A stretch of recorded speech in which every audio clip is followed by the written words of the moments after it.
Gabay at patnubay. Palatuntunan ng bibigay inspirasyon, tatalakay sa iba-ibang pangyayari sa loob at labas ng ating bansa. Gagabay sa mga taong nangailangan ng patnubay sa kanilang mga suliranin sa buhay. At ngayon, narito ang inyong program host, ang Mindoriyong Midnight Boy, Kuyang Arnold Acevedo Namuko.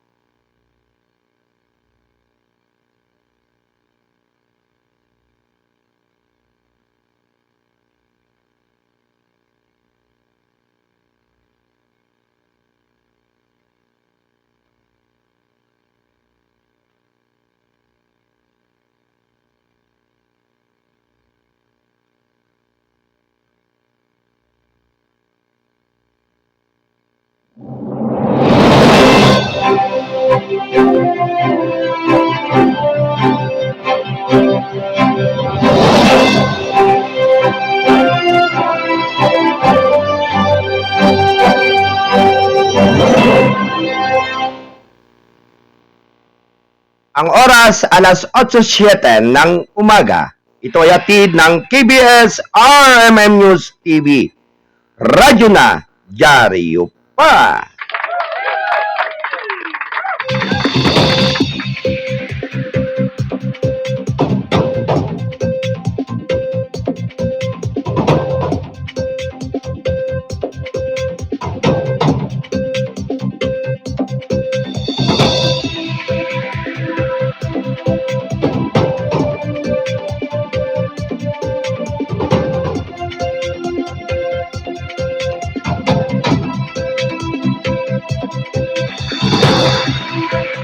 Alright mga kababayan, good morning sa inyong lahat. Luzon, Visayas at Mindanao. Kayo po ay nakikinig at nanonood dito sa KBS RMN News TV. Radyo na, dyaryo pa sa ating palatuntunang gabay at patnubay. Dito sa Kasado Broadcasting Service ng RMN News TV. Ang responsabling mga mamamayag. Ano man ang layat lingwahe mo, basta't kayo ay Pilipino, ito ang boses mo. At sa pangalan po ng ating station manager, publisher, president, CEO, Kuya Alan Valenzuela Bordeos.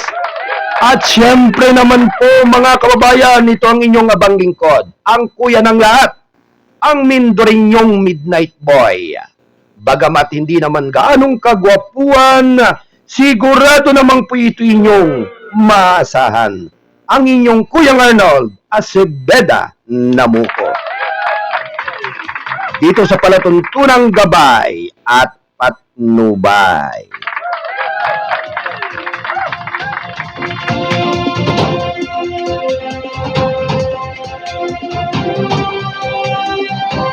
Alright mga kababayan, samahan po ninyo ako sa looban ng 2 oras ng ating pagtatanghal dito sa ating impilan. At syempre sa lahat po ng ating mga kababayan sa iba't ibang dako ng mundo, hanggang sa iba't ibang dako at lugar na naabot ng ating broadcast. Sa lahat po ng ating mga kababayan dyan sa iba't ibang area ng bansa, ang ating mga kababayan, sa lahat ng mga Pilipino na sa ngayon ay tuloy-tuloy ang kanilang pakikipagsapalaran. Siyempre, lahat po ng ating mga minamahal na mga manggagawa, ang manggagawang Pilipino sa iba't ibang bansa. Tuloy lamang ang kanilang pagsusumikap upang mapaghandaan nila ang kanilang mga mahal sa buhay dito sa Pilipinas para mabigyan ng magandang kinabukasan at magkaroon ng magandang buhay. At syempre ito po ay sa pagtatiyaga ng kanilang mga mahal sa buhay. Syempre yan po ay kinakailangang ang bawat isa ay mayroong komunikasyon at laging nagkakaroon ng mahalagang pag-uusap. Lalo na kung dumarating ang mga pagsubok sa isa't isa, ang tangi lamang pong may paalala ng inyong abang lingkod, ng inyong Kuyang Arnold ay magpakatatag at magpakatibay anumang oras. Na ang tanging sandigan at maaasahan ay ang lubos na pananalangin at pagdarasal.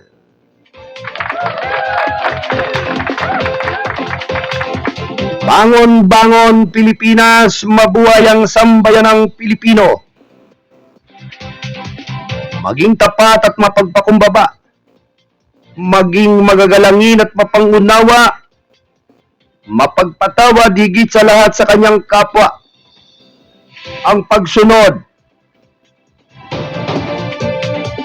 at bilang bahagi ng pagpapahalaga ay bahagi ng ito ay lubos na mapapakinabangan at maaasahan ng ating kalipunan sa ating sambayanan. Na ang tanging makikinabang nito ay ang lahat ng ating mga kababayan. Ang taong umaasa sa iyo at higit na kumikilala. Naway ang pagkakasundo at pagkakaisa ay mamutawi lagi sa bawat puso ng sangkatauhan. Good morning sa lahat ng ating mga kasado patroller na ngayon ay naririyan sa iba't ibang area ng ating kapuluan sa Mega Manila, sa Calabarzon at Mimaropa. Magandang umaga po sa inyong lahat, sa lahat din ng ating mga kolumnista at writer ng Balitang Kasado. Panatiliin po ang pagbabasa ng pahayagan ng tabloid ng Balitang Kasado, ang payagang balansi at totoo national newspaper. Ito ay sa pag-aatid ng Gold9 Plus Probiotics na may mga benefits effective in preventing serious illnesses and ailments like diabetes, cholesterol buildup, asthma, hypertension and kidney diseases, helps in regulating normal blood pressure, maintains normal blood sugar level, boosts immune system, helps in healing wounds faster, perks up body's immune response to stress. Gold9 Plus Probiotic or natural extract includes the following: stevia plant, ampalaya, serpentina, malunggay, acid taba, Insulin Plan Banaba Sambong Mangustin. Ito ay sa pagtataguyod at sa pag-iendorso ni Dr. Ariel T. Bayra ng Gold9 Plus Probiotics at ng Insensitive Potes. Ito ay mainam at mabuti sa inyong kalusugan na kapagbibigay lakas sa inyong mga resistensya. Ang Gold9 Plus Probiotic ay inihandog ni Dr. Ariel T. Bayra at ng Insensitive Potes. Ang oras ganap na alas 8:14 ng umaga. Good morning kay Ate Edna Biron. Magandang umaga sa inyong lahat dyan sa lugar ng Hong Kong. At sampunang lahat ng ating mga manggagawang Pilipino dyan, ang mga OFW dyan, kamusta na kayong lahat dyan? Lagi nawa kayong mag-iingat sa inyong mga kalusugan at ingatan ng inyong mga pangangatawan. Ang pagpapala at pananalangin at pagdarasal ay bahagi ng kaligtasan at pag-asang tanging ang may kapalamang ang siyang makapagbibigay ng lubos na kalutasan sa lahat ng inyong mga suliranin sa buhay at sa lahat ng mga nagaganap sa inyong sarili. Anyway, good morning po, founder at sa kasado KBS RMN News TV. Ingat po sa ating lahat. Ingat po ang lahat at patuloy na pangalagaan ang kalusugan at kaligtasan. Ang pagbati ay mula kay Ate Edna Biron dyan sa Hong Kong.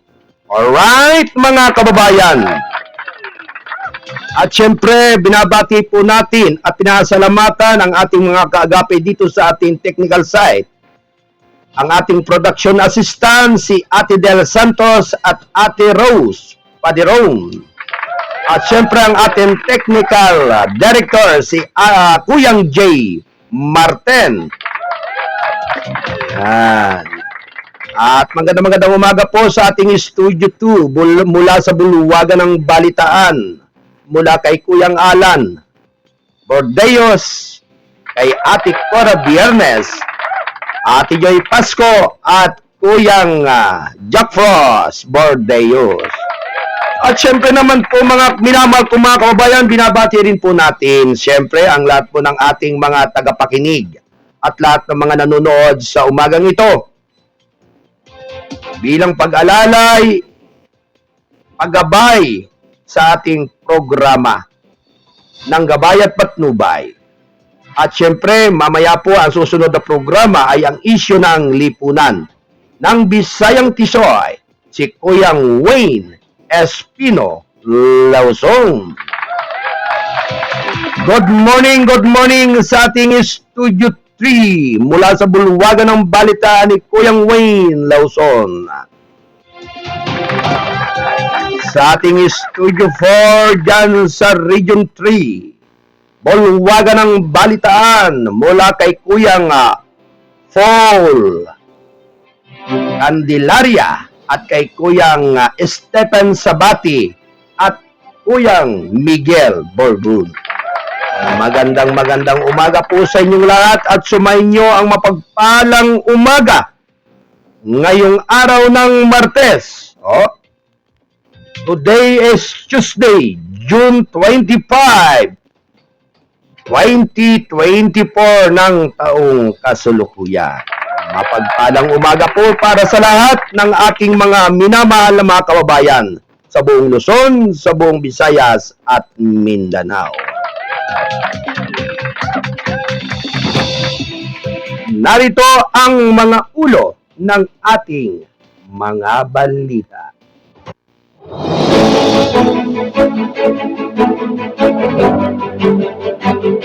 Dagdag singil isasampa bilang karagdagan kaso kay Alice Go ayon sa PAO.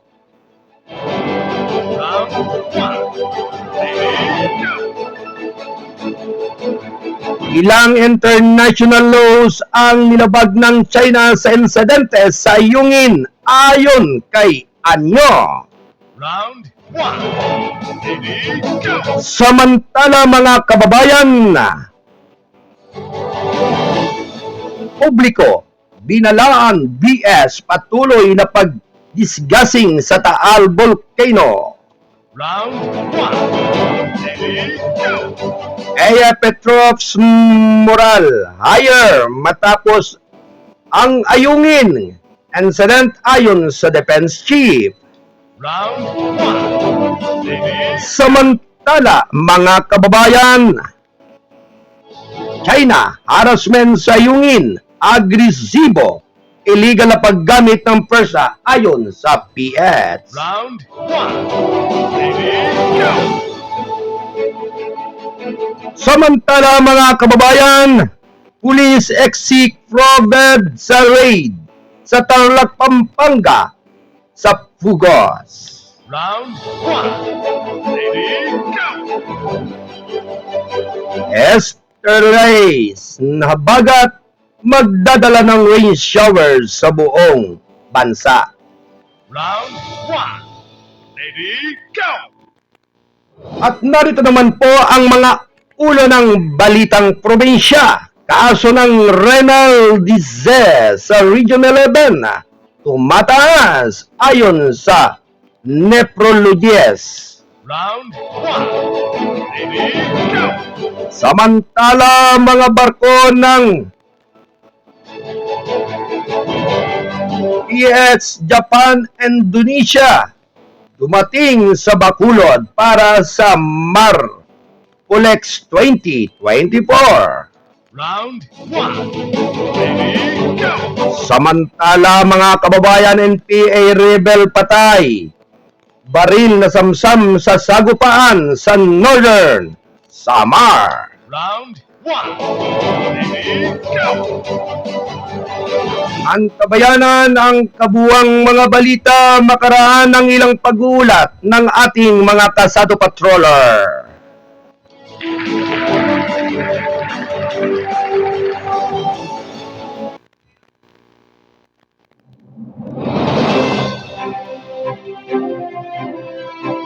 Alright mga kababayan, binabati po natin ng magandang umaga ang lahat ng ating mga otoridad sa iba't ibang dako ng ating bansa.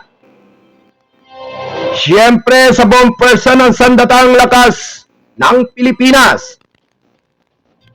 Good morning kay General Romeo Browner Jr. ang Chief of Staff ng Armed Forces of the Philippines. Likewise kay Major General Roberto Iscapulong, ang Commander ng 2nd Infantry Division ng Jungle Fighter ng Philippine Army. Magandang umaga po sa inyong lahat. At syempre, ganun din po kay Ati Pao de la Cruz Moar, ang presidente ng 2ID Press Corps ng Jungle Fighter. Yan sa Kapinpin, Tanay Rizal. Magandang umaga po sa inyong lahat. At syempre, sa lahat po ng ating mga kasundaluhan sa iba't ibang dako ng ating bansa, Luzon, Visayas at Mindanao. At syempre sa lahat po ng mga kaanib ng 2ID Press Corps. Good morning everyone. Binabati po natin ng magandang umaga ang ating mga kapulisan, Luzon, Visayas at Mindanao. Sa lahat ng ating mga minamahal na mga naglilingkod sa ating bayan na nagpapatupad ng katahimik at katiwasayan sa ating bansa. Sa pangunguna ni General Romero Francisco Marbel, ang PNP Chief. Magandang umaga po, Sir General Romero Francisco Marbel. Likewise kay spokesperson ng Philippine National Police, Colonel Jean Fajardo. Siyempre, magandang umaga po kay Police Brigadier General Paul Kenneth Way Lucas, ang Police Regional Director ng Region 4A, Calabarzon. At syempre, ganun din po si Police Brigadier General Roger Quezada, Police Regional Director ng Region 4B, Mimaropa. Good morning rin kay Lieutenant Colonel Chita Del Gawiran, ang Chief Public Information Office ng R4A, Calabarzon. At sa lahat po ng ating mga kabayan, sa lahat ng mga kapulisan, magandang umaga po sa inyong lahat. At syempre kay Colonel Felipe B. Marago ng lalawigan ng Rizal, ang Provincial Director ng Rizal, Colonel Felipe Maragon. Good morning everyone. Ganon din po kay Police Captain Marisol Taktakin, ang PIO Chief Public Information Office ng Rizal. At syempre, ganon din po kay Police Captain Michelle P. Bastawang ng Public Information Office Head dyan sa Cavite. Magandang umaga po sa inyong lahat at sumayin nyo mapagpalang umaga ngayon nga pong araw ng Martes, June 25, 2024.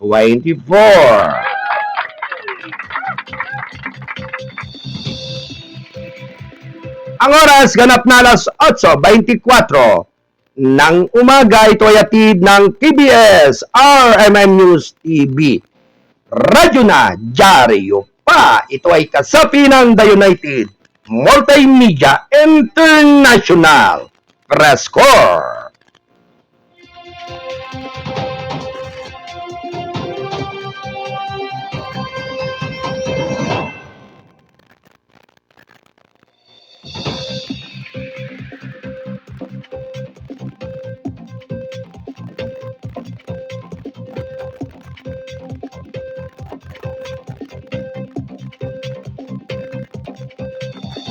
Alright!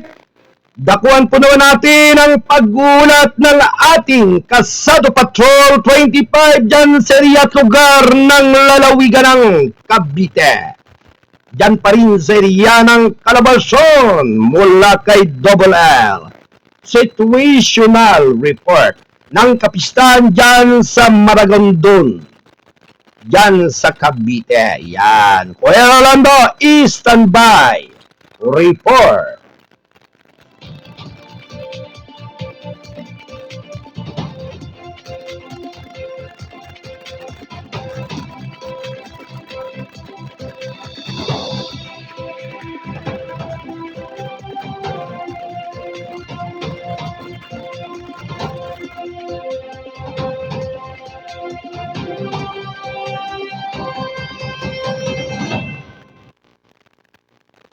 Kasado Patrol Report.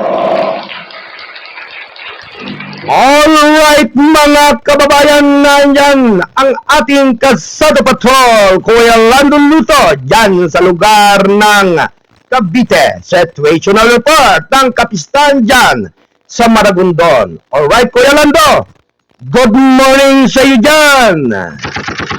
Yes, good morning sa iyo Kuya Arnold. At good morning sa ating mga taga-subaybay ng ating programang Gabay at Patubay sa KBS RMN News, Radyo na TV pa. Bago yan Kuya Arnold, naging kapistahan kahapon ng San Juan de Bautista dito sa bahagi ng Maragondon dito sa Cavite, ay nais ko munang ipahati ditong balita na 8 ang nadakma ng mga wanted persons ito Kuya Arnold. Wow, ayos yan. Magandang balita yan. Nakipamiesta? 8 ito ang nadakma ng Intelligence Unit ng Cavite Police Provincial Office at dito sa kanilang pangaraw-araw na daily manhunt operations.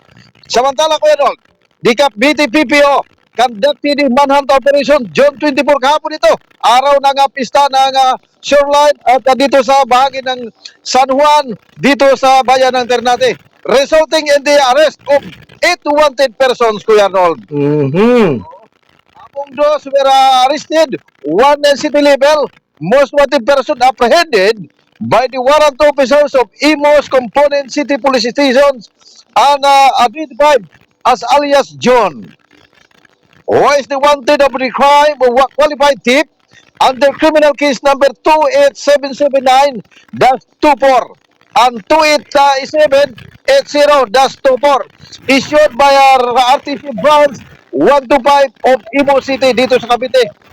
And 1 municipal level most wanted person arrested by warrant personnel of Carmona Municipal Police Stations, identified naman as alias Jack.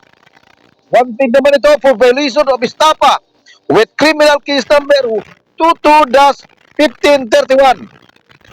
Na-inisyu naman ito ng Regional Trial Court 2nd Judicial Region Branch 2 ng Santiago City dyan sa bahagi ng Isabela Province, Kuya Arnold. Oo. In addition of 6 officers, wanted persons, individuals were captured across the province for the crime of slight physical injuries, theft, frustrated homicide, violations of RE 154 or 10054, and other forms of strangling. Samantala, Police Lieutenant Colonel Eleuterio N. Ricardo Jr., the Cavite Provincial Police Director, highlighted the Cavite people relentless efforts in apprehending wanted individuals. Natuloy-tuloy ang kampanya ng kapulisan dito sa Cavite laban sa mga taong nagtatago sa ating batas. Ito ay sa aktibong pagkipagtulungan ng mga mamayang Caviteño. At sa ganoon ay ating may bigay ang narapang justisya sa mga taong naging biktima dahil sa bagong Pilipinas, ang gusto ng pulis, ligtas ka, Kuya Arnold. Correct. At samantala kahapon at sinaksan natin ang prosesyon at yung mga isinagawang karakol diyan sa Shoreline subdivision diyan sa bahagi ng Maragondon, Cavite sa kanilang kapistahan ng San Juan de Bautista ng Maragondon. At ito nung bandang hapon ito ay bahagi ito nagkagulo. Kuya Arnold. Oh, sa daming lasing. Kuya Arnold. Yan. Yeah. Nagkaroon ng kaguluhan na Kuya Arnold doon mismo sa selebrasyon ng kapistahan doon. Yan naman Kuyang Lando ang pinakang diploma kapag lasing. Kaya nga lasing Pero Kuya Arnold, meron na sana nga ako papakiusap sana. Meron sana kita pag-usap. Kasi kagabi, umuwi ako sa aking area, siguro mga alas 8, dumating ang anak ng isang mayor dito sa Cavite, nabigay ito ng alak, Kuya Arnold. ba? Parang sa tingin ko, kinukonsinti pa yung mga nakainom na. Nagpamahagi ito ng mga Alfonso, Kuya Arnold. Napakaraming Alfonso count ito. Ibinibigay, nakikita naman nila ng mga lasing na mga tao, itong anak ng isang mayor dito sa Cavite, nabigay pa ng isang alak, Kuya Arnold. Yan ay marahil Kuyang Lando ay isa yan sa pamamaraan ng pagpapakabuti niya sa kanyang kapwa. Ito pero dapat sana cake na lang pinamigay o kaya yung minatamis ika nga. O kaya naman yung yung tinula para madaling nahulasan. Bagay nga ito ay nagkagulo dahil ka alak Oo. Pinipila yung mga tao, binibigay tig isang buting alak ng Alfonso. Ito'y sinaksyan ko, Pedro. Nakita ko ito sa dalawang mata, anak ng isang mayor ng politiko dito sa Cavite, namimigay ng isang alak sa pista mismo ng naturang lugar. Kuya Lando, wag kang maingay. Baka may plano. Baka may plano ngayong eleksyon kaya namimigay ng ng alak. Lang natin pwede ba natin banggitin ang naturang anak ng politiko na namigay kagabi ng isang mga bote ng mga Alfonso? Oo, medyo iyo muna siyang bigyan ng pagkakataon at sa susunod ispatan mo ulit at kapag inulit niya uli yan ay di ihayag natin sa ating mga taong bayan. Correct. Kasi talagang hindi maganda. Parang sa tingin ko lang hindi maganda. Lasing na nga ang mga tao, mamimigay pa ng alak. Siyempre, para hindi na makarami. Oo. So, itago mo lang muna natin itong anak ng isang politiko. Oo, basta alam na ng mga taga Cavite kung sino yung anak ng politikong iyan. Masyadong gagwapo yan kapag binanggit mo yung pangalang kakaagad. Itong bata ng anak ng mayor, ito ang umaktong nabibigyan ng mga alak na pinangalanan din at inalyasan lang na John ang pangalan. Pero nakita na may media, nakita ang inyong lingkod, Patro 25, biglang sumimple. Parang itinago sa akin yung mga alak na yon. Dahil kasi nga ay baka akala niya, kasi marami nga kasi yung sa maling akala. Ay paano nga kung machimpuhan niya na may mata ng bayan na nandyan? mabuti nga, hindi nakaumang yung aking camera. Kaya lang sabi, siyempre, at binibigay ko naman yung galang yung kanilang pagbibigay kabutihan niya sa pagbibigay sa kanilang mga constituent. Kung constituent din ito mga tumatanggap ng naturang mga buti-buti ng alak, ay nung napansin tayo ay biglang kumambyo. Biglang kambyo, ha? Plano ko nga sana maghingi sana, pero hindi na siguro. Ay, malalasing ka rin. Sige, at Kuya Rod, samantala Kuya Rod, mula pa rin dito sa lalawigan ng Cavite. Ako si Kasando Patrol Unit 25, Double L, Kuya Landuloto. Nag-ulat sa Gabay Patubay ng TVS Army News, radyo na, TV ba? Back to you, Kuya Rod. Alright, maraming salamat sa pag-ulat ng ating Kasado Patrol 25 mula pa rin sa lugar ng Cavite, Maragondon. Si Kuyang Lando Luto, Kasado Patrol 25. Thank you, Kuya Lando.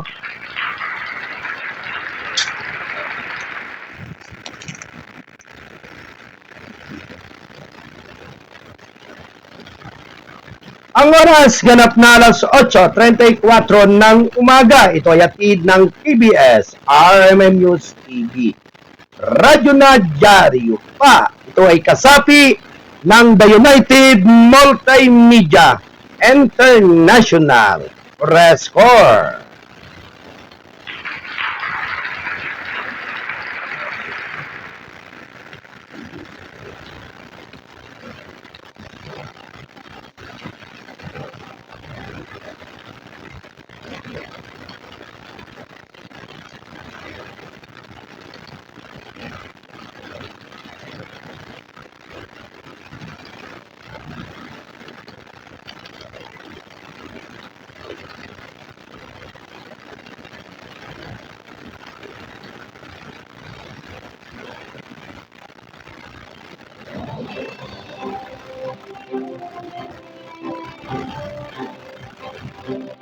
Alright mga Kasado Patrol, standby report. Isunod po naman natin ngayon si Kasado Patrol 22. Situational report din mula kay Hagupi.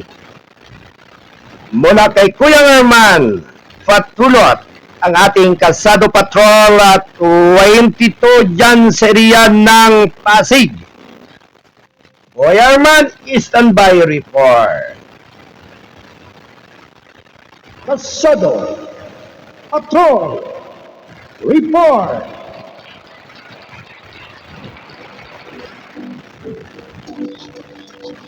Nasa linya si Kuya Herman, si Hagupi, Kasado Patrol 25, alright, at Kasado Patrol 22. Kuyang Herman, good morning. Sige, iputok mo na yan. Gandang umaga sa Kuya Arnold. Good morning, Kuya Herman. Kamusta ka na diyan sa iyong kinalalagyan? Gandang umaga, Kuya Arnold. Okay, magandang umaga. Go, Kuya Herman.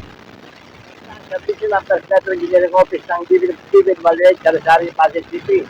Sa pamumuno ni District Engineer Alexander Ramos. Ngayon, on 24. Katuwang niya si Assistant Engineer Landarti Cudeon. At ang kasama niyang si Engineer Edel Rosario na may hawak naman ng construction. Lagi nasa labas si Engineer Edel Rosario para mag-inspection ng mga presyo na kanyang isinagagawa. Kasama kanyang mga tauhan. At nakaantabay din ng mga heavy equipment at mga dump truck na ginagamit sa mga sirang kalsada at highway at may pinakalat din mga sweeper at kalinis naman ng mararaming daanan sa Metro Manila. Kanyang kaaktibo ang First Metro Engineering Office ng DPWH sa ICR. Yan ang sumusugon ng mga pagawain bayan na nangunguna ng ahensya ng gobyerno sa ating bansa. Alam mo naman sa Kuya Arnold, talagang pagtuloy itong DPWH sa ICR. Talagang Yan ang kailangan ng ating bayan, yung aktibo at mabilis sa aksyon. nakita mo naman, meron ka ba nakita sila karkada sa wala na rin dahil nga siguro sila nga ng mga tumami, mga tawa ng mga engineering office Dahil nga, siyempre, obligasyon nila talaga yan na lahat ng mga assurance highway, talaga expressway nila, maluwa nila. Lalo na nasasakupan ng SDR. Yan lang ang madalang babalita ko, Kuya Arnold. Ako si Herman Patulog, Pasado Tenso, Herman Patulog Ulan, sa Metro Subay. KBS, RL News, Darina Radio at TV pa. Alright, maraming salamat sa pag-uulat ni Kasado Patrol 22 mula pa rin sa Lungsod Pasig. Kuyang Arman Patulog.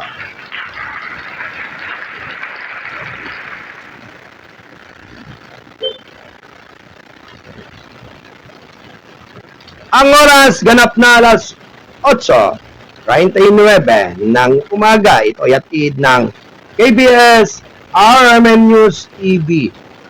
Radyo na, dyaryo pa. Ito ay kasapi ng The United Multimedia International Press Corps at sa pagtataguyod ng Gold9 Plus Probiotics. Ito ay sa pag-endorso ni Dr. Ariel T. Bayra ng Gold9 Plus Probiotics at ng Insensitive. Okay.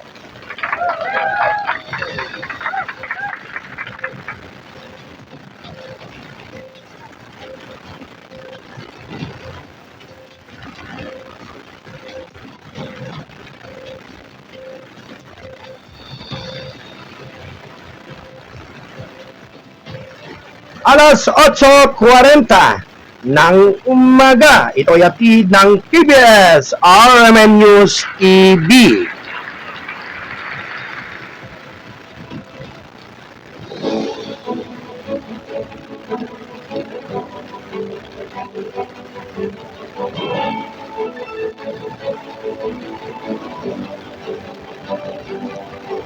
Kaso ng renal disease sa Region 11 tumaas ayon sa nephrologist. Round 1. Ready, go! Iniulat ng mga nephrologist sa Davao Region Lunes na ang mga kaso ng end-stage renal disease na humantong sa talamak na sakit sa bato at nangangailangan ng dialysis ay nadagdagan bawat taon. Sa isang press briefing, sinabi ni Dr. Alec Escudero, isang nephrologist at miyembro ng Philippine Society of Nephrology Mindanao Chapter, na ang CKD ay isang pandaigdigang problema sa kalusugan ng publiko na may pagkalat ng 9.1 hanggang 13.4% ng populasyon sa buong mundo. Sa datos ng Department of Health noong 2022, 90,000 Pilipino ang nasa dialysis sa rehiyon ng Davao. Mayroon sa paligid ng 2,400 mga pasyente na may tinatayang pagtaas ng 12 hanggang 15% bawat taon ayon sa mga talaan dagdag niya. Aniya ang privilege sa Pilipinas ay nasa 35.94% ng mas mataas kaysa sa tinatayang global rates ayon kay Escudero. Humigit kumulang 7 milyong Pilipino ang may CKD ayon sa National Kidney and Transplant Institute. Bukod sa nagiging sanhi ng mortalidad, ang chronic kidney disease ay humahantong din sa malaking gastos sa pananalapi sa lokal. 94% ng mga pasyente ng end-stage renal disease ay sumasailalim sa hemodialysis, 4% ang sumasailalim sa peritoneal dialysis at 2% lamang ang nakatanggap ng kidney transplant. Ang CKD ay isang malaking problema sa ating bansa na lubang maiiwasan sa pamamagitan ng regular na screening, pagkontrol ng presyo ng dugo at diabetes, sabi ni Escudero. Ayon kay Dr. Russell Pablio, Esquivel, isa ring nephrologist, upang maiwasan ang sakit sa bato, pinapayuhan ang publiko na uminom ng maraming tubig, kumain ng gulay at prutas, regular na mag-ehersisyo at regular na magpa-check up. Kung kumain ka ng karne, kumain ka ng payat, hindi mataba na pagkain ang fatty food, ay maaaring mag-ambag sa cardiac disease at hypertension na magkakaroon din ng epekto sa ating mga bato. Sabi niya, binigyan din ni Scribble na malaki rin ang may tutulong ng labis na paggamit ng gamot at labis na katabaan sa sakit sa bato. Kailangan nating maging maingat sa pag-inom ng mga gamot. Lalo na sa mga pain reliever dahil nakaka-apekto rin ito sa ating mga bato, sabi niya.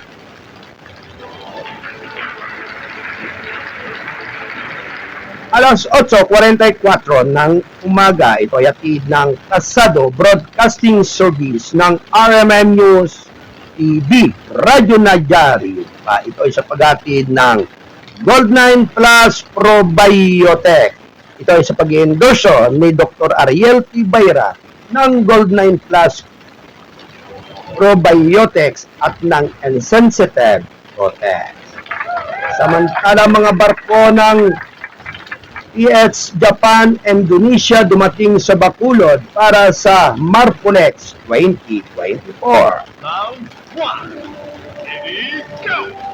Nagsama-sama dito Lunes ng mga kinatawan ng Coast Guard mula sa Pilipinas, Japan at Indonesia para sa 4 na araw na Region Marine Pollution Exercise 2024 upang ipakita ang kanilang mga pagsisikap sa kaligtasan ng dagat at pangangalaga sa kapaligiran.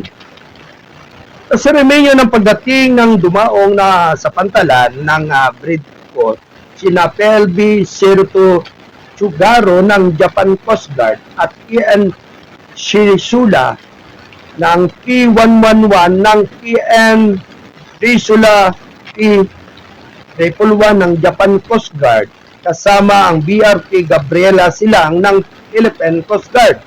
Sa kanyang welcome remarks, sinabi ni Captain Winiel Aspuna, Commander ng Coast Guard District Western Visaya, sa pamagitan ng Marpolex 2024 ang tatlong bansa ay nagsama-sama bilang isang magkakaisang frente upang isulong ang pagtutulungan at pagtugon sa populasyon sa dagat at kaligtasan sa dagat.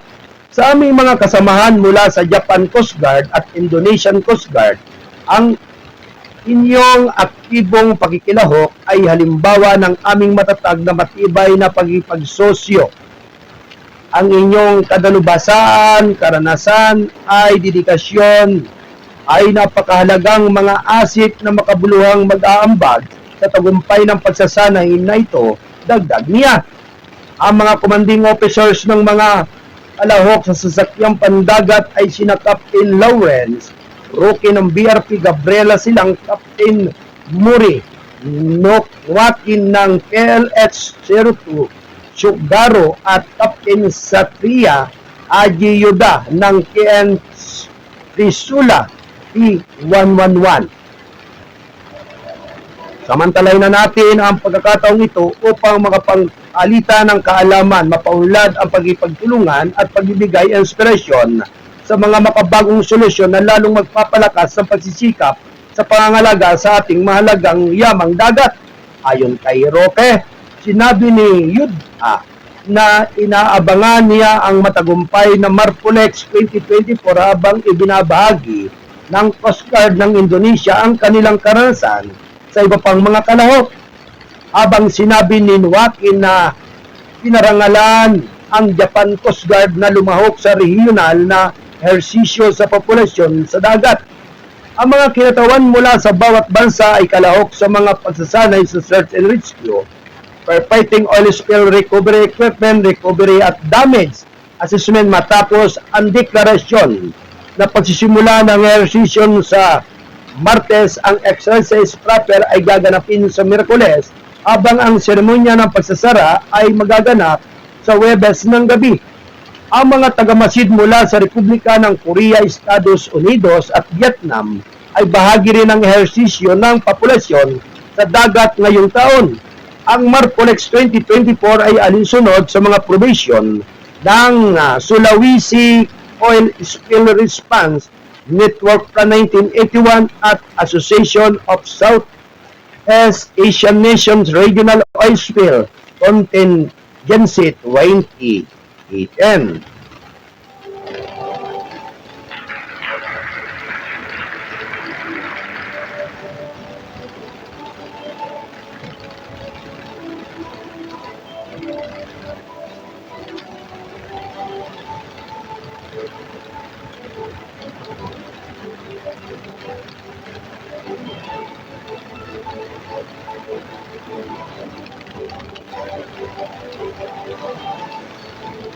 Samantala, NPA rebel patay, baril na samsam sa sagupaan sa Northern Samar.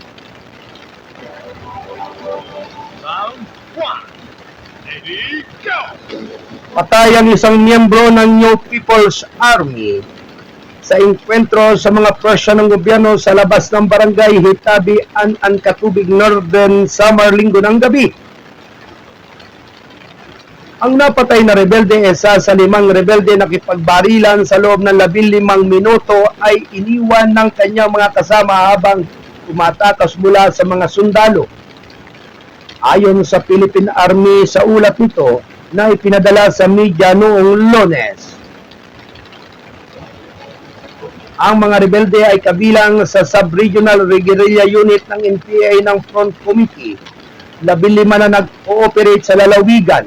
Kilala ang unit sa pagkakasangkot nito sa pananakot, paggawa ng grave threats at pangingikil sa mga lokal na papulays at maliit na negosyo sa mga komunidad ng Northern Samar. Ang grupong ito rin ang may kagagawa ng insidente noong Hunyo 1 ng ngayong taong 2024 sa barangay Maniring sa Katubig din, kung saan sinubukan nilang haras ang Mobile Community Support, ang sustainment team ng Army. Ayon kay Lieutenant Colonel Richard Villaflor, Philippine Army's 20 Infantry Battalion Commander, nakumpiska niya ang ng mga sundalo ang 2 M16 rifle at isang R4 rifle matapos ang sagupaan. Naganap ang sagupaan ilang araw matapos mag-deploy ng team ang militar sa lugar na tumugon sa mga ulat ng mga barangay hinggil sa pangingikil ng mga mahalagang supply mula sa mga residente at magsasaka. Nakipag-ugnayan ang militar sa task force ng barangay upang wakasan ang lokal na komunistang armadong labanan at munisipyo ng Katubig upang matukoy ang mga patay na rebelde at mapadali ang disenteng paglilibing. Sa liwanag ng isa pang nakakalungkot na pangyayari kung saan isa pang miyembro ng NPA ang namatay, ipinaabot namin ang taus-pusong pakikiusap sa lahat ng natitirang miyembro ng komunistang teroristang grupo na sumuko ng mapayapa at bumalik sa inyong mga pamilya. Bukas ang kamay na naghihintay sa inyo ang gobyerno, handang suportahan ang inyong sariwang simula sa pamagitan ng Enhanced Comprehensive Local Integration Program, sinabi ni Villaflor sa isang pahayag. Pinasasalamatan niya ang mga mamamayan at opisyal ng barangay ng Itapian na sa impormasyon tungkol sa mga lokasyon at mga nakaplanong aktibidad ng mga armadong rebelde. Ang Katubig, isang ikatatlong klaseng bayan sa Northern Samar, ay mga 73 kilometro ang layo mula sa Katarman, ang kabiserang ng lalawigan.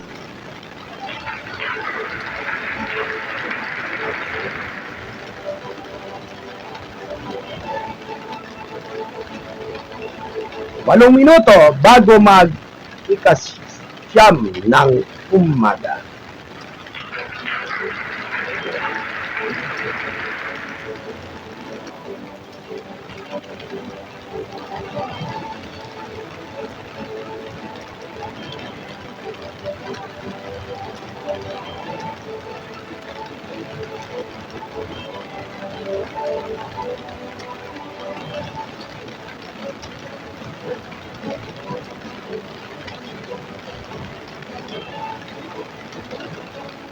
Alright, tunguin po naman natin ang area at lugar naman ng Quezon City.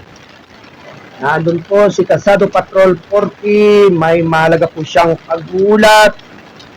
Ito ay may kinalaman sa isang lalaki arestado na magsagawang anti-criminality dance upon kanina ng madaling araw sa Quezon City. Ang detalye ay magmumula sa ating Casado Patrol 40 dyan sa Quezon City. Alright, Kuyang Jun Santosidad, standby report.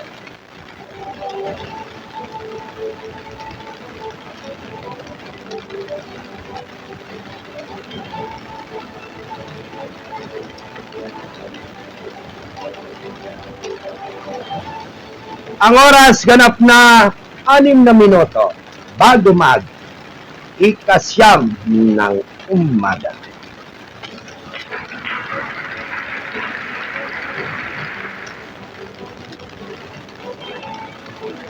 Alright, umagang kay ganda sa lahat ng viewers watching from Calapan City. Mula pa rin kay Kuyang Ariel Makatangay. Maraming salamat sa inyong pagsubaybay sa ating palatuntunang gabay at patnubay dyan sa area at lugar ng lungsod ng Calapan, dyan sa lalawigan ng Oriental Mindoro.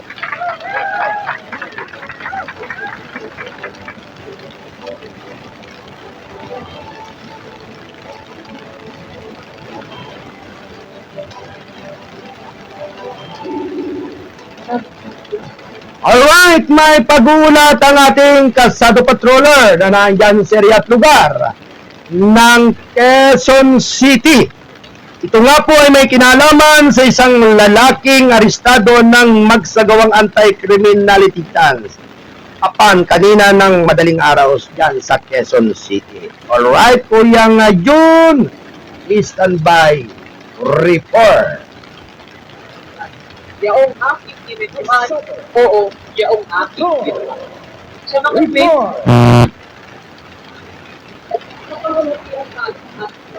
May pag-uulat ang ating Casado Patrol 240 si Kuyang John Santosidad. Alright, Kuya Lando, Kuya Jun.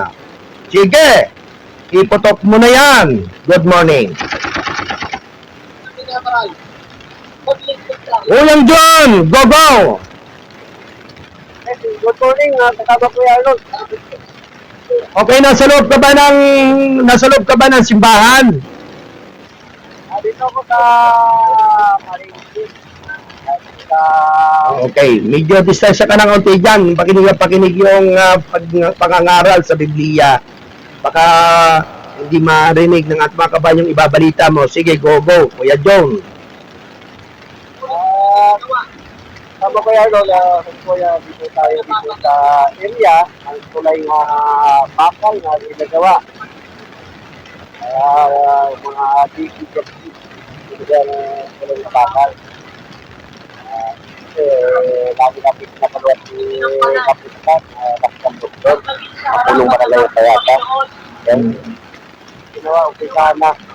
Pagawa, wala nang magpapasok. So, matatagal ito, mga 2 araw ito. Bago matapos ito.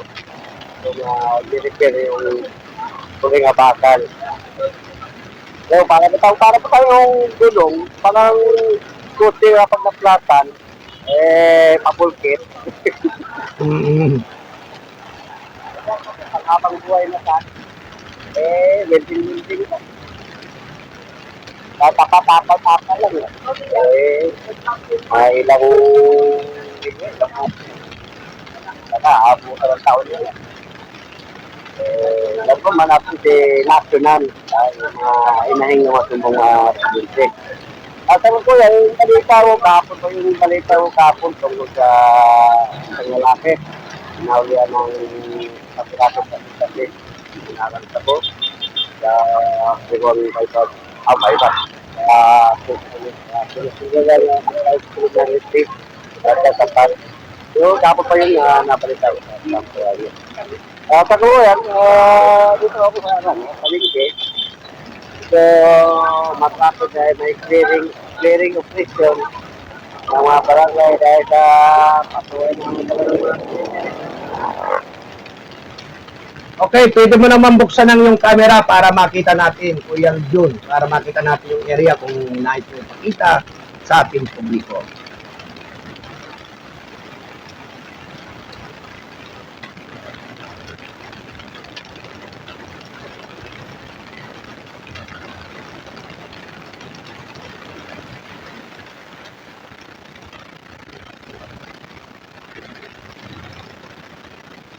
Alright, clearing operation sa lugar na yan ng okay.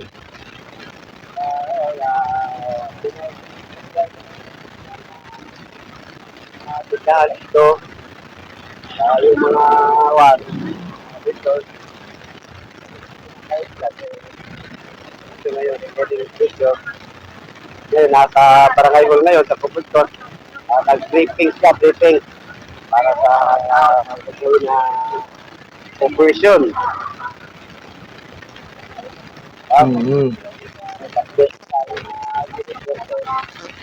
Lapit naman dito sa palengke itong kulay na bakal. Dito yung tungkol sa Biblia. Panginoon. Kaya natin na minsan din na narinig.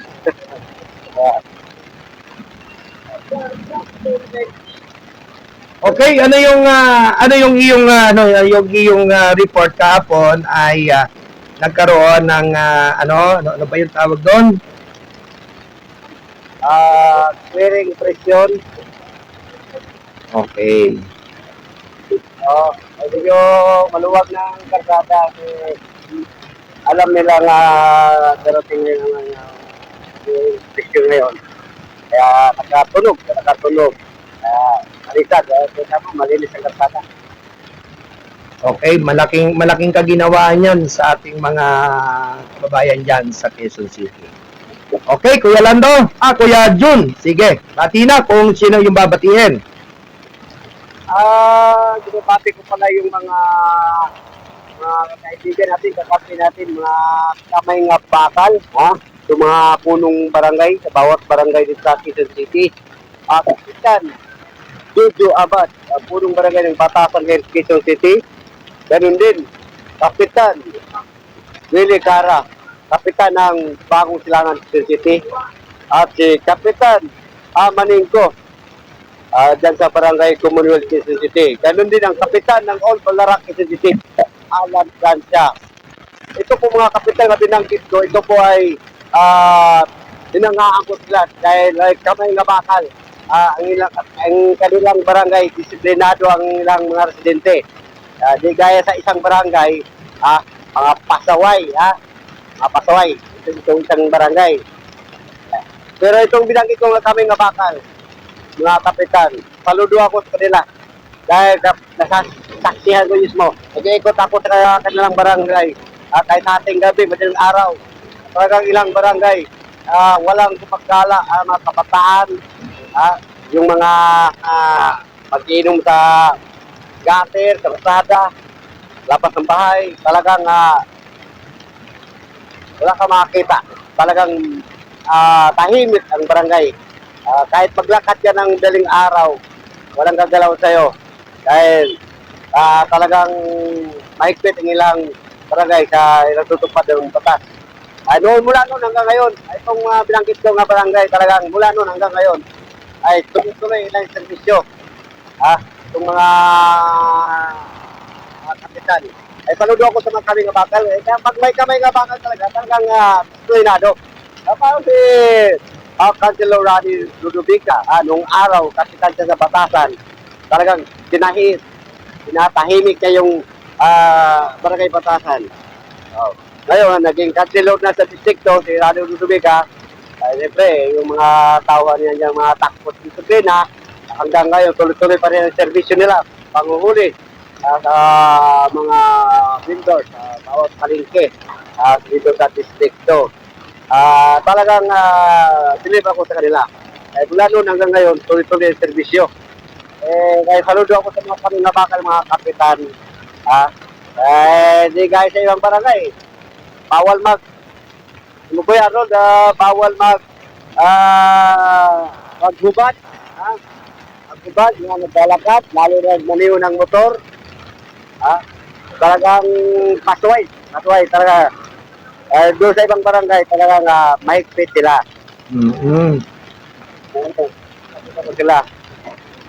Ginapati ko yung aking kaibigan ako, inasahan ko lagi yung utang kami dito. Kasi nakatutok lagi si Brian Ahiro itong tindahan na to. Pag walang ulam, binibigyan kami yung ulam.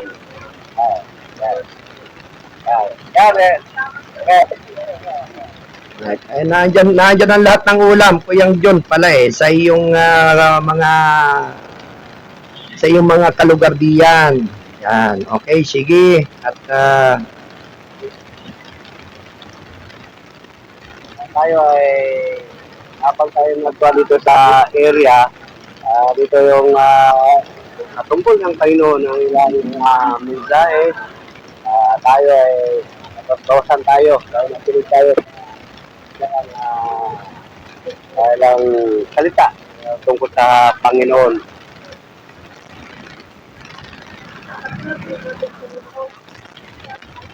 alright, Kuyang Jun. Okay. Anak ko ito. Kinabati ko Hammer NCR Eagles Club, Jeff Di Gracia, founder ng Hammer NCR Eagles Club, Jeff Di Gracia. Mula dito sa kita ko doon kapitad Patrol Kasado 14, nag-uulat gabay ang patnubay ng CBS RM News. Diyan yun TV pa. Balik kayo ko yan, Lord. Alright, maraming salamat sa iyong pag-uulat. Mula pa rin kay Kasado Patrol 40, Kuyang John Sanit po sila. Thank you, Kuyang John.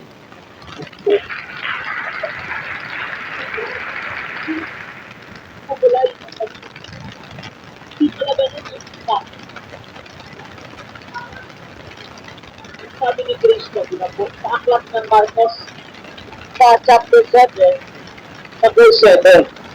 Ang oras alas 9:05 ng umaga, ito ay hatid ng PBS RMM News TV. Radyo na, Diaryo pa!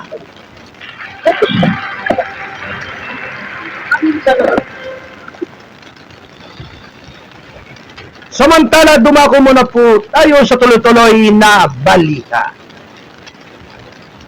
Dagdag singil, isasampa BS Alice Go ayon sa PAO. Round 1. Ready, go!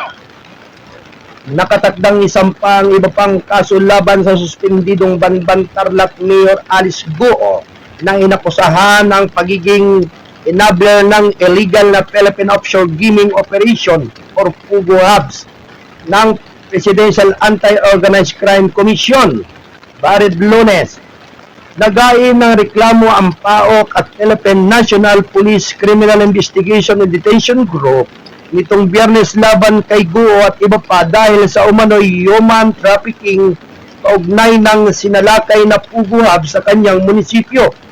Ayon kay PAOK spokesperson Dr. Winston John Casio, mas marami pang kasong inihanda ang isasampa laban sa embattled mayor na sa pagkakataong ito dahil sa di umano'y koneksyon nito sa sinalakay na illegal PUGO compound sa Porac, Pampanga.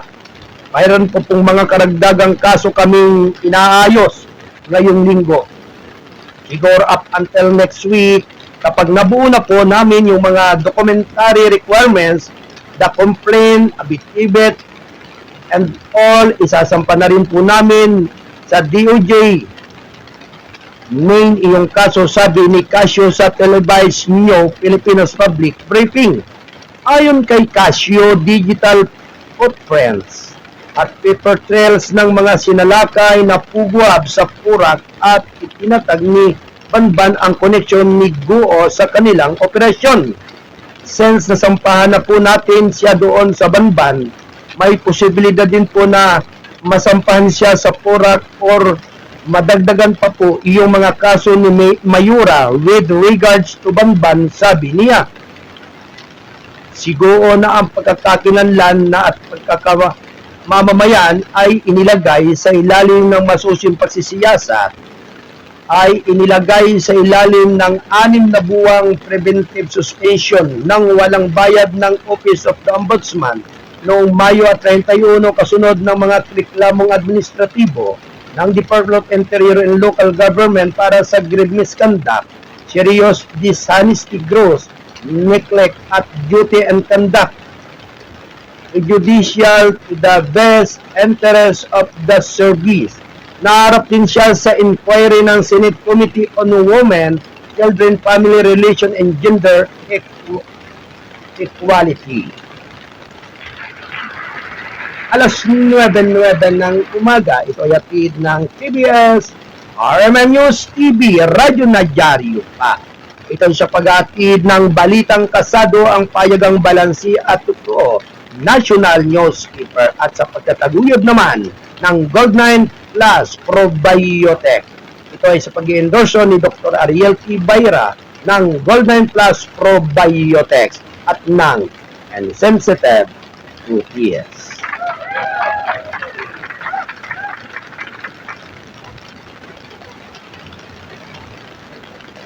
Samantala, ilang international law ang nilabag ng China sa insidente sa Ayungin. Sol ayon kay Anyo. Round 1. Ready, go!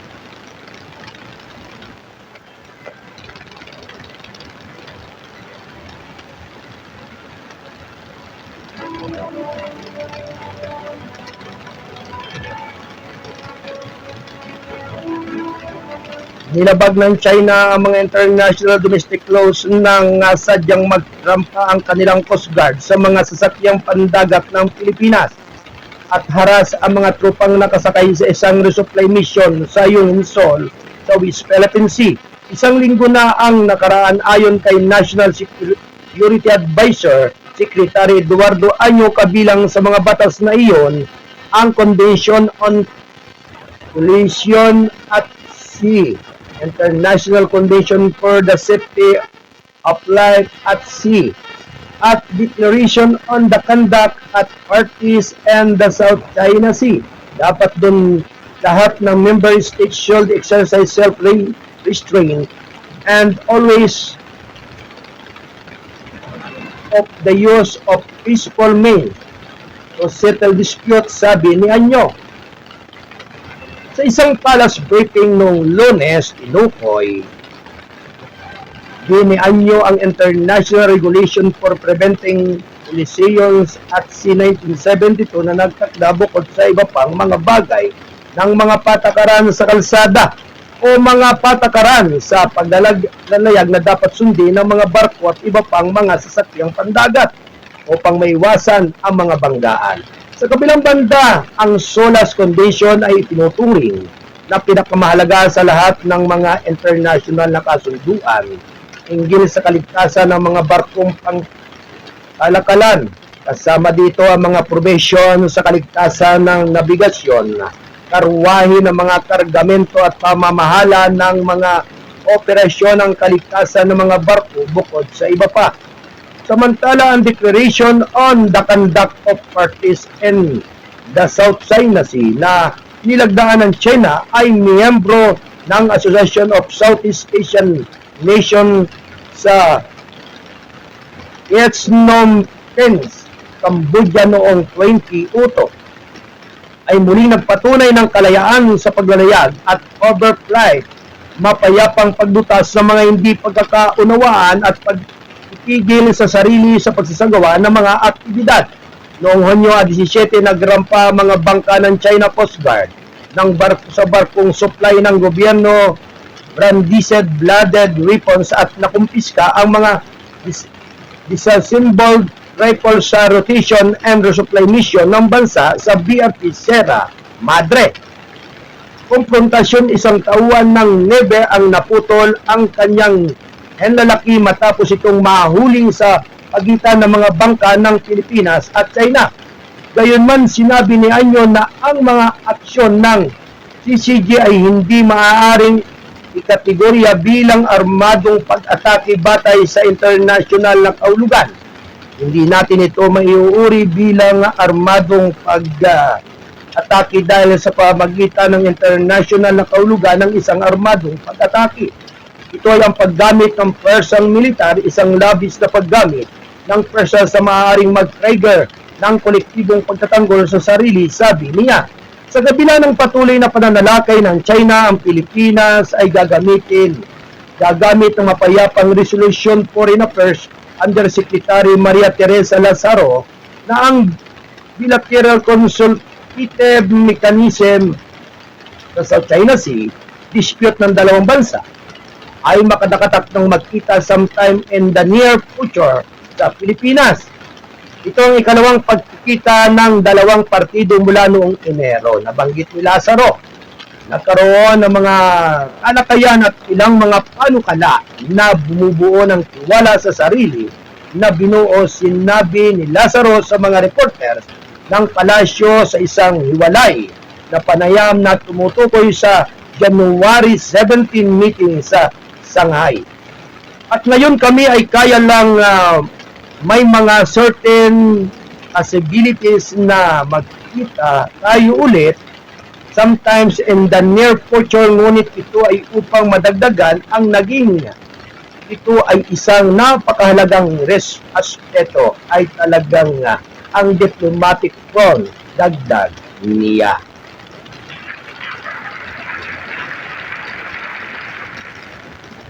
Alas 9:15 ng umaga.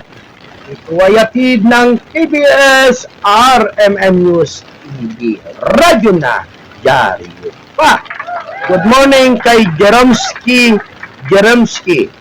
Magandang umaga sa inyong lahat dyan. At syempre, good morning ka KBS RMN News. Marami pong salamat sa pagbati ng ating station manager mula kay Kuyang Alan Cortelu.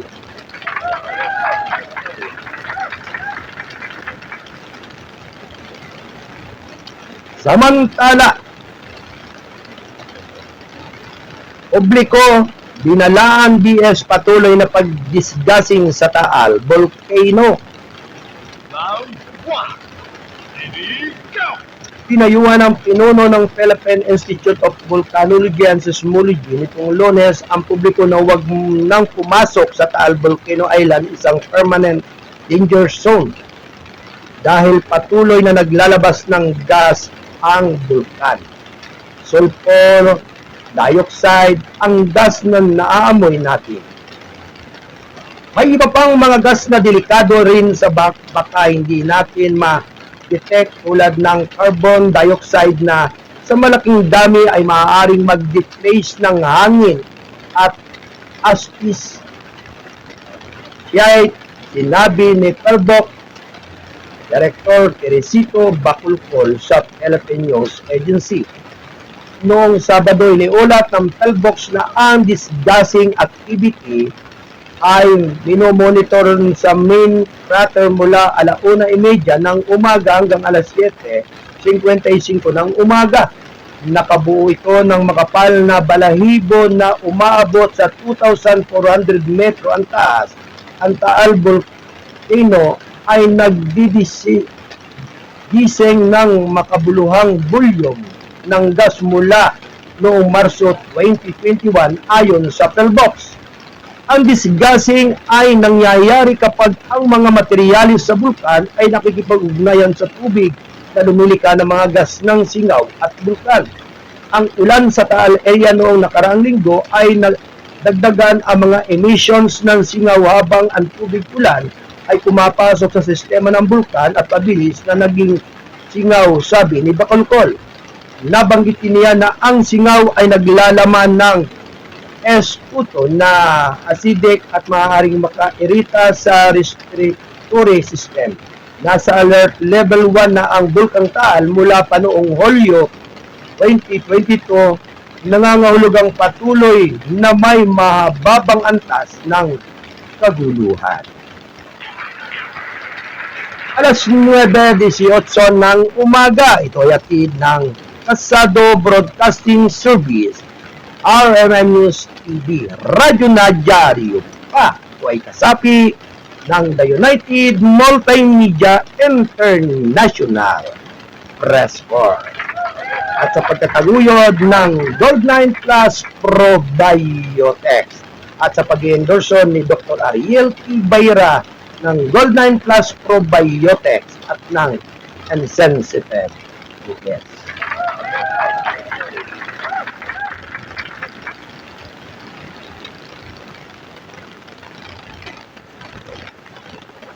AF Petrops, moral hire matapos ang Ayungin incident ayon sa defense team. Round 1. Ready, go! Mas mataas pa ang moral ng tropa ng Armed Forces of the Philippines matapos ang pagsalakay kamakailan ng China Coast Guard sa mga bangka ng Pilipinas sa Ayungin Sol ayon kay Defense Secretary Gilbert Doro Jr. nitong Lunes. Sa isang palace press briefing, sinabi ni Teodoro na mas lalo pang na-inspire ang mga sundalong Pilipino dahil sa insidente. I can't unequivocally state that na mataas ang moral ng ating mga sundalo. Sabi sa harap nitong mga hamon na ito, lalo silang na-inspire at paikingin nila ang pagpapatupad ng kanilang mga tungkulin, sabi ni Teodoro. Noong Hunyo 17, nagrampa ang mga barkong kay Coast Guard ng barkong supply ng gobyerno ng Pilipinas. Mga brandes, blooded weapons at nakumpiska ang mga disassembled rifles sa panahon ng misyon ng pag-ikot ng resupply ng bansa sa Ayungin Sol sa West Philippine Sea.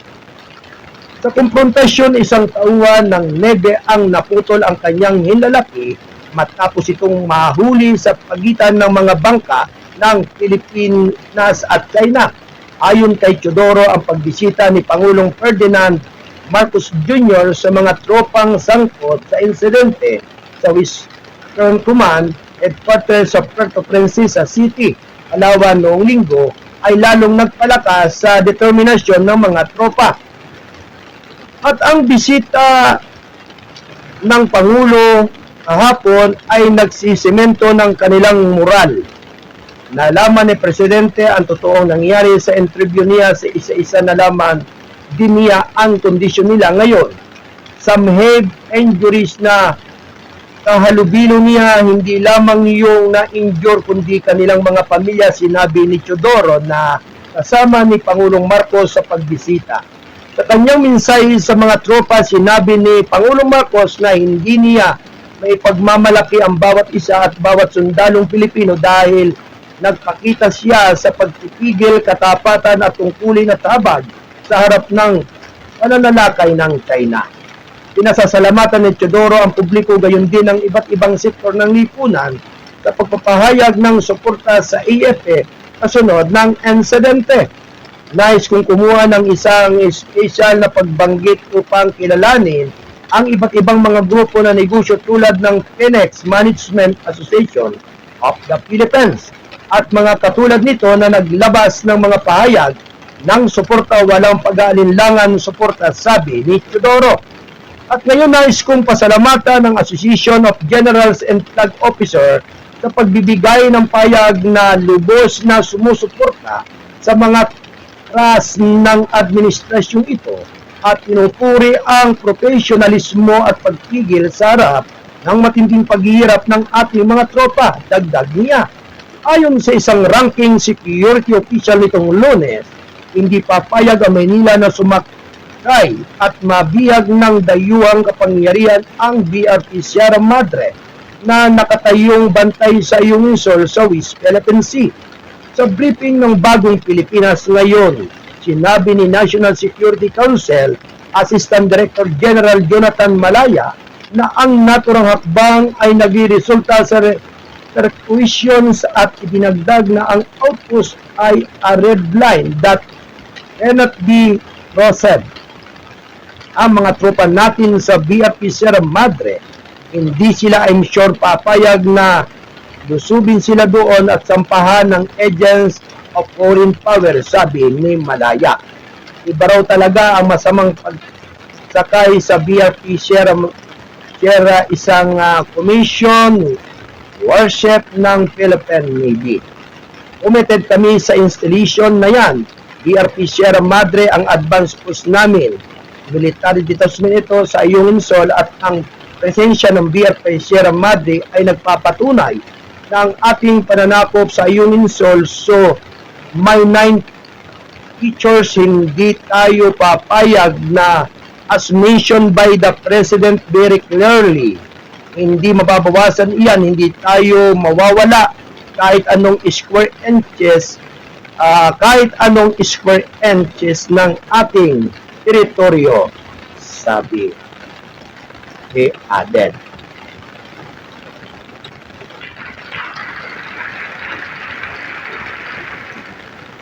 Alas 9:24 ng umaga, tuyatid ng KBS RMM News TV. Radyo na dyaryo pa, tuway kasapi ng The United Multimedia International Press Corps.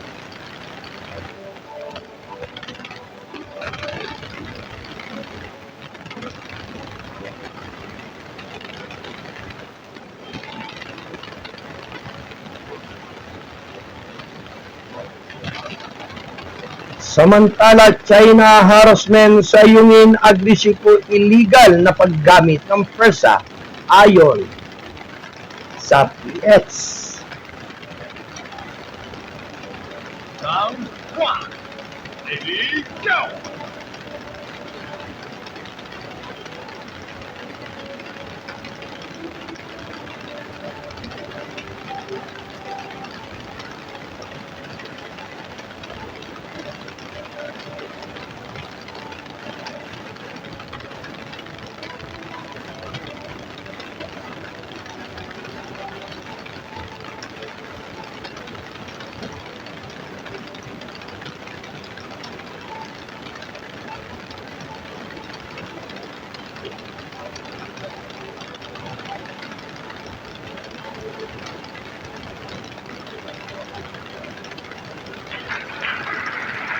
Alas 9:25 ng umaga.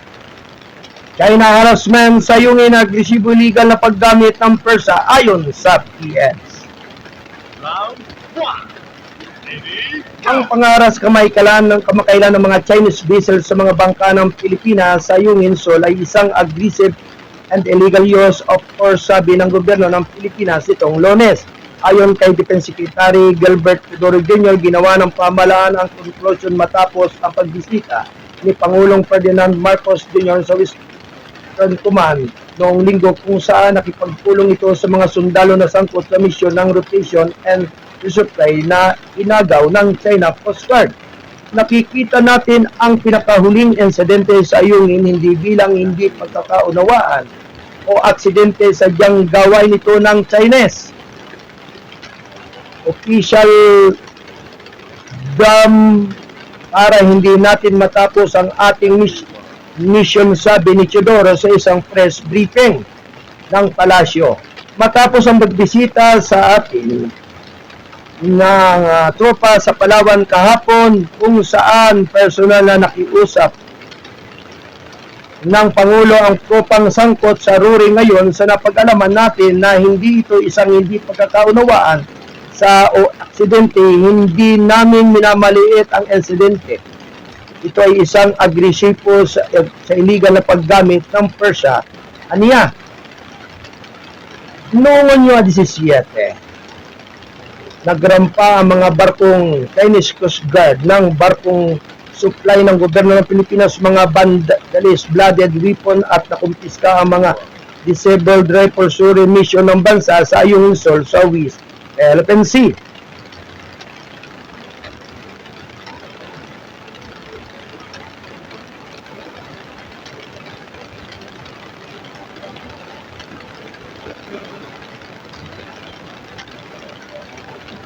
Sa konfrontasyon, isang sundalong Pilipino ang naputol ang kanyang hinalaki matapos itong mahuli sa pagitan ng mga bangka ng Pilipinas at China.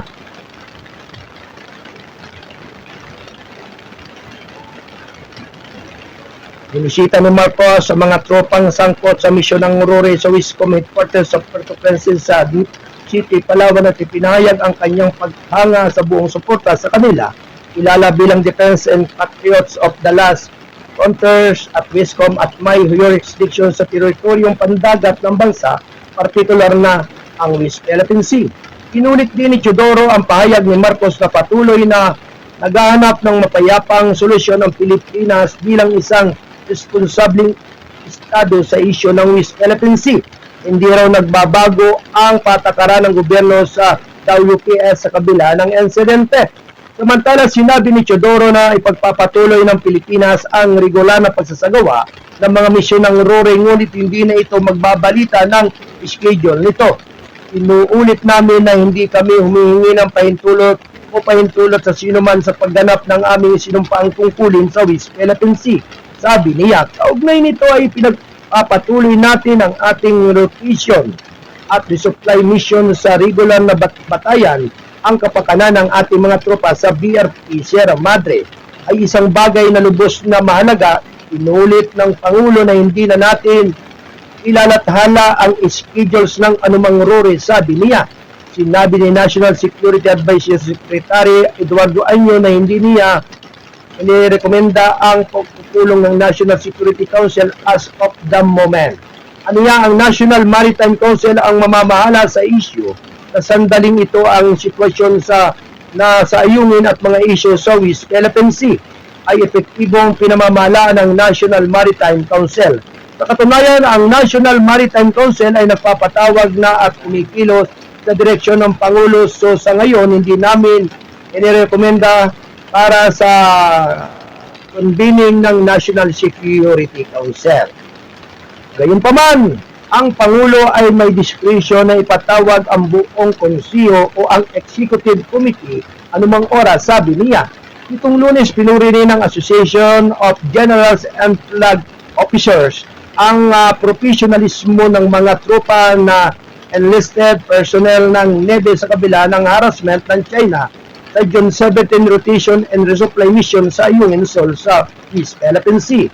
Sa kabila ng mga escalatory action ng China, seagoing elements na West Philippine Sea na ating mga tauhan ng Navy ay nagsasagawa ng matinding pag-iingat at walang kapantay na pasensya upang matagumpay na makumpleto ang kanilang mission sa gitna ng hindi nararapat na harassment at panganib ng physical na pinsala, sabi ng AGFU President at Chairman Retired Vice Admin Emilio Marayag sa isang pahayag.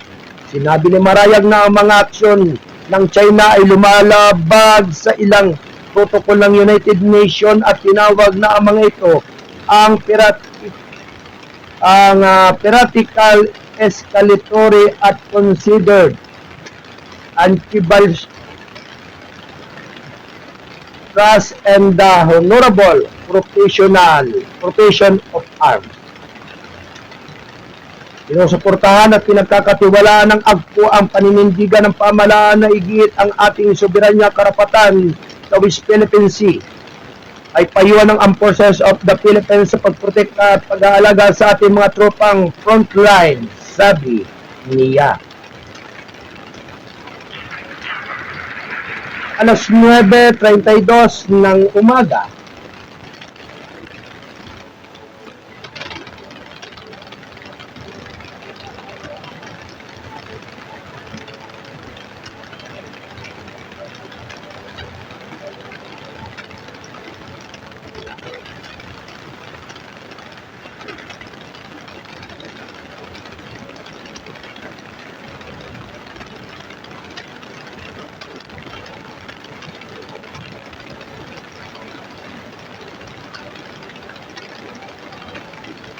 Samantala, Police executed sa raid sa Tarlac, Pampanga, Pugos. Round 1. Ready, go!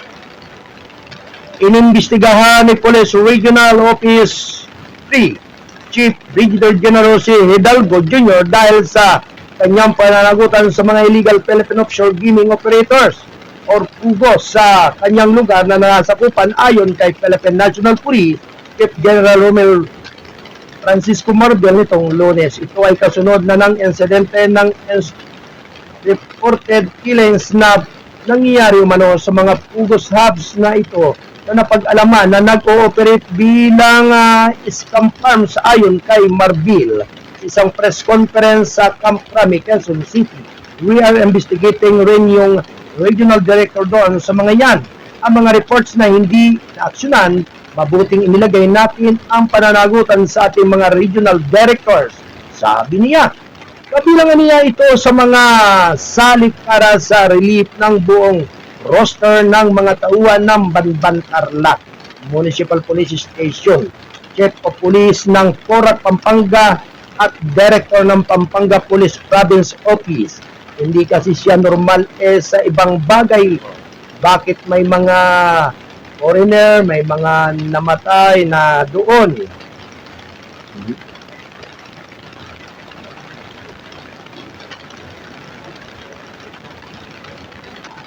Ang dapat from there, ang dapat imbestigahan nila, dapat inaalam nila, sabi ni Marbel.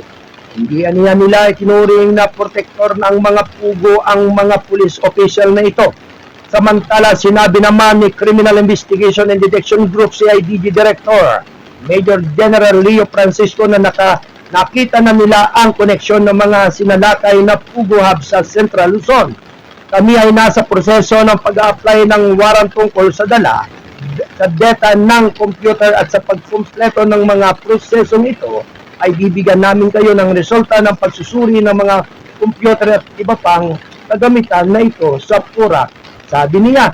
Samantala, inatasan namin ni Department of the Interior and Local Government, DILG Secretary Benjamin Abalos Jr., ang PNP at mga local governments unit na matulungan ang pagsugpo sa mga illegal pugo.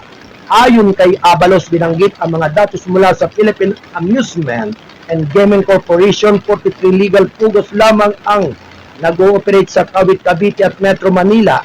Inamin din niya na posibilidad na ang pera mula sa illegal na operasyon ng pugo ay maaaring gamitin ng ilang publiko para sa kanilang kampanya sa halalan.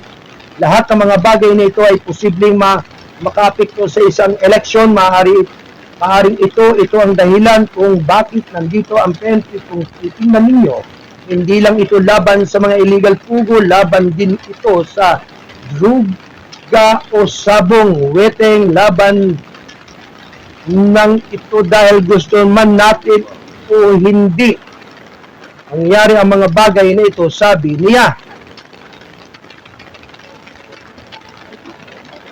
Nauna nang sinuspende ng Office of the Ombudsman si Banban Mayor Alice Guo dahil sa kasong grave misconduct, serious dishonesty, gross neglect of duty at conduct prejudicial to the best interest of the service na inihain ng DILG dahil sa umano'y kaugnayan nito sa Sunwan Technology Incorporated na ni-raid ng mga autoridad noong Marso. Noong Hunyo 5, sinalakay ng Presidential Anti-Organized Crime Commission at CIDG ang Lucky South 99 sa Porac na nagresulta sa pagkakaristo sa hindi pababa sa 186 na manggagawang dayuhan at Pilipino.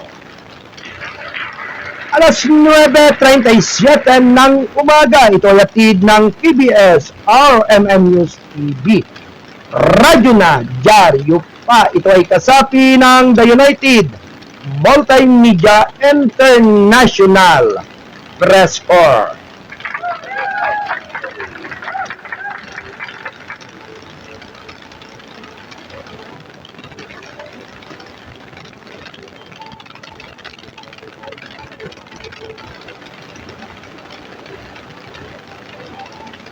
Samantala, early Sabagat magdadala rin shower sa buong bansa. Round 1. Ready, go! Ang earliest at southeast monsoon o habagat ay magdadala ng pag-ulan sa halos lahat ng bahagi ng bansa Lunes ayon sa Weather Bureau. Ayon sa Philippine Atmospheric Geophysical and Astronomical Service Administration, pag-asa sa kanilang alas 4 ng umaga weather advisory na ang habagat ay nagdudulot ng kalat-kalat na pagbuhos ng ulan at pagkulog sa Palawan at mga isolated rain showers o pagkulog sa Metro Manila at mga lalawigan ng Cavite, Batangas, Zambales, Bataan at Occidental Mindoro. Ang easterlies ay magdadala ng kalat-kalat na pag-ulan at pagkulog sa Eastern Visayas, Surigao del Norte at Dinagat Island. Ang katamtamang hanggang sa malakas na pag-ulan ay malakas na pagkulog sa mga lugar na iyon ay maaaring magresulta sa flash flood o landslide. Ayon kay Pag-asa forecaster Obet Badrina na walang nakikitang tropical cyclone na makakaapekto sa muulad na bansa sa susunod na 3 araw. Samantala, ang natitirang bahagi ng bansa ay patuloy na nakararanas ng insulated rain showers dulot ng localized thunderstorm, mahina hanggang sa katamtamang hangin at mahina hanggang sa katamtamang dagat ang iiral sa buong alas 9:39 ng umaga. Ito ay atid ng Balitang Kasado, ang payagang balansi at to National News. Ito ay sa pagtataguyod ng buong pwersa ng Balitang Kasado. At syempre ng lahat po ng ating mga kolumnista, writer, mga patroller na nasa iba't ibang dako ng ating bansa.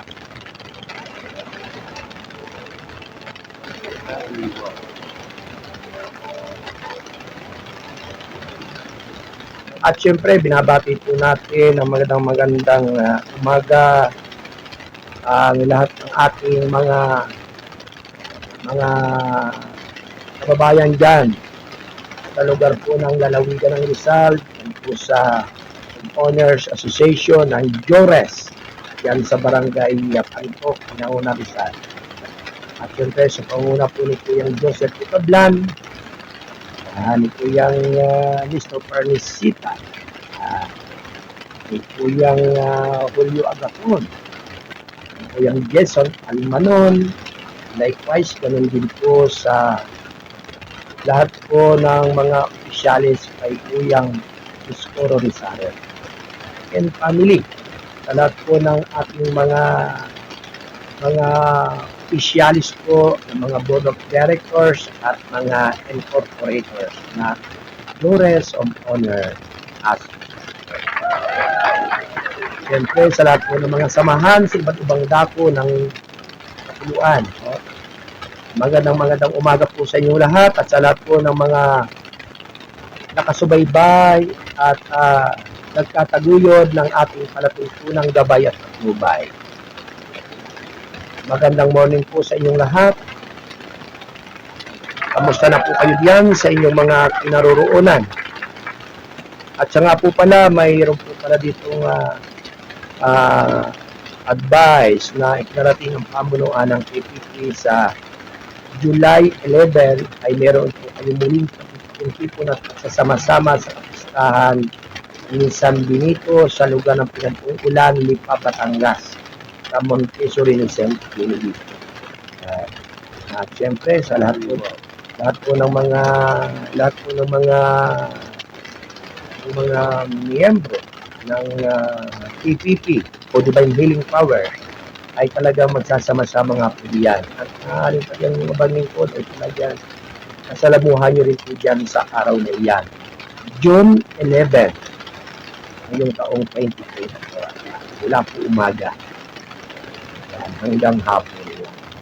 At yan po ay nagdaraos taon-taon ng Montessori, diyan sa mismong Montesario ng St. Benedict, diyan sa pinag-uulan, diyan sa Lipa, Batangas. At syempre naman po ngayon ay araw ng Martes, siyempre ito po ay mayroon pong pagtitipon at pagsasama-sama ang mga brother at sister ng Divine Healing Power Trinity dyan sa Sitio Bulalo, Barangay Baliti ng Lungsod ng Calapan. Siyempre, binabati po natin ng good morning si Sister Analisa Menguela Gasik, si Brother GB Menguela, si Brother Gerald Gasik, si Brother Robin Pamilara, si Brother Celso Reto, si Brother Fernan Pasha, si Brother Mick Aceveda at si Brother Dindin Troy Santiago at si Brother Robin Galongkines yan. At ganoon din po kay Brother kay Brother Beethoven Alban at ganoon din po kay siyempre kay Brother Ariel Pereña. Yan po ay konsehal ng bayan ng Bacoacan. At siyempre, binabati rin po natin ng magandang morning si Mayor Alan Roldan ng Bacoacan. Sarap din po ng KTP Family Divine Healing Powers dyan sa Barangay Bangkatan sa panguna po ni Brother Ansel Arroyo.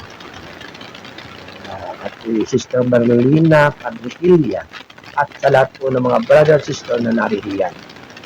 At kay Brother Mario Leron, yan. At marami pa pong iba. Magandang umaga po sa inyong lahat at sumainyo mapagpalang umaga. At syempre, salamatan din po natin ang ating nakasama dito sa ating technical side. Ang ating production assistant si Ate Del Santos at Ate Rose Padero. Syempre, ang ating technical director si Kuyang J. Martel. At Kuyang Jess De La Cruz, magandang umaga. At maraming salamat din po sa ating mga nakapiling na mga kasado patroller. Yan, sa pangunguna po ni Kuyang Landon Luto, kasado patrol 25, si kasado patrol Elman Patulot,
Bluetooth connected.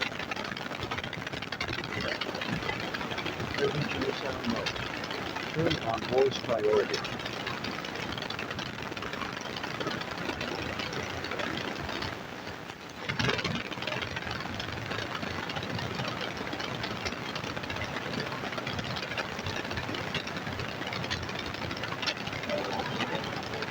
Alright, samantala pong nagkaroon ng kaunting problema ang ating technical site. Medyo talagang dumaan po na medyo samantala pong na-blackout po ang ating power o signal. Right? At syempre, ang oras ay alas 9:47 ng umaga. At syempre, sa ating pong pasasalamat sa ating production assistant yan. Dito po sa ating technical site, kay Ate Del Santos at Ate Rose Aderon. At syempre, ganun din po sa ating technical director, Kuyang J. Martel. At syempre, ang assistant na technical director ay si Kuyang Jess Ilapud. Maraming salamat po sa inyong pag-alalay sa ating palatuntunan at siyempre sa ating mga kasado patroller. Yan. Siyempre kay Kuyang Landon Luto, kasado patrol 25. Kay Kuyang Arman Patulog, kasado patrol 22. Kay Kuyang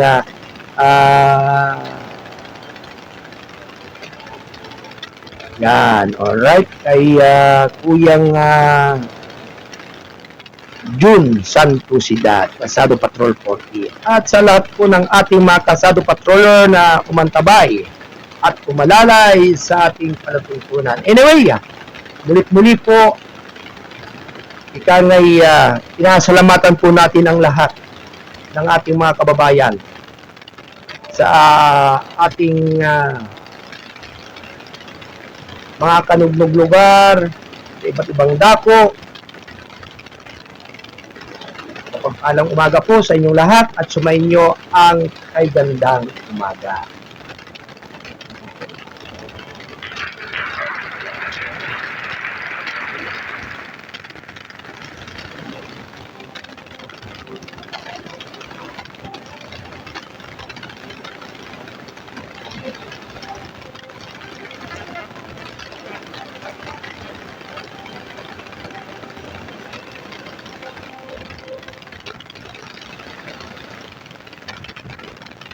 Alright mga kababayan, udyat na naman po upang pansamantalang tayo'y muling magpapaalam sa ating palatuntunang gabay at patnubay. Ang tabayanan po ang susunod na palatuntunan ng isyu ng lipunan ni Bisayang Kisoy, ni Kuyang Wayne Espino Lawson.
Alright mga kababayan, mga giliw kong taga-subaybay, Luzon, Visayas at Mindanao, kayo po ay nanonood at nakikinig dito sa KBS RMM News TV. Nagpapasalamat po ako sa inyong paggabay at pagsubaybay sa humigit kumulang na 2 oras ng ating pagtatanghal dito sa KBS RMM News TV. Sa responsabling mga mamamahayag. At sa pangalan po ng ating station manager, Kuyang Alan Valenzuela Bordeos, at syempre naman ito po ang inyong abang lingkod, ang inyong kuya, ang kuya ng lahat, ang Mindorinyong Midnight Boy. Bagamat hindi naman nga gaanong kagwapuan, sigurado namang ito inyong maasahan. Ang inyong Kuyang Arnold Acebeda Namuko ay nagpupugay ng isang mapagpalang araw ngayong araw ng Martes. Ako po ay pansamantala nagpapaalam sa inyong lahat, mga giliw kong taga-subaybay at muling magbabalik sa araw ng bukas upang maghatid ng mahalagang mga impormasyon at mga putok na balita. Sumainyo nawa ang pagpapala ng ating dakilang lumikha. Adios mabalos, amigo!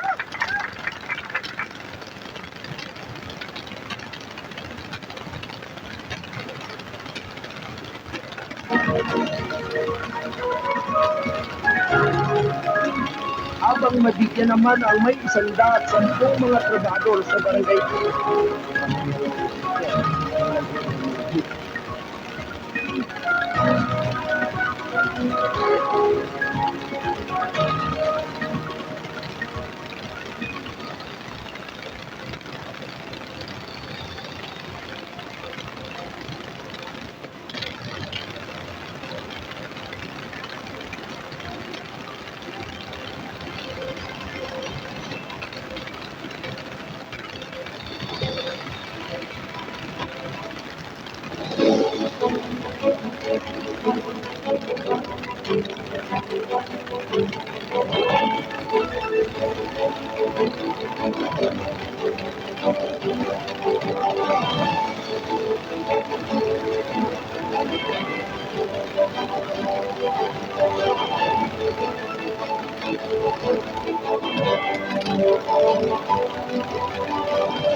habang mabigyan naman ang may 110 mga trabador sa barangay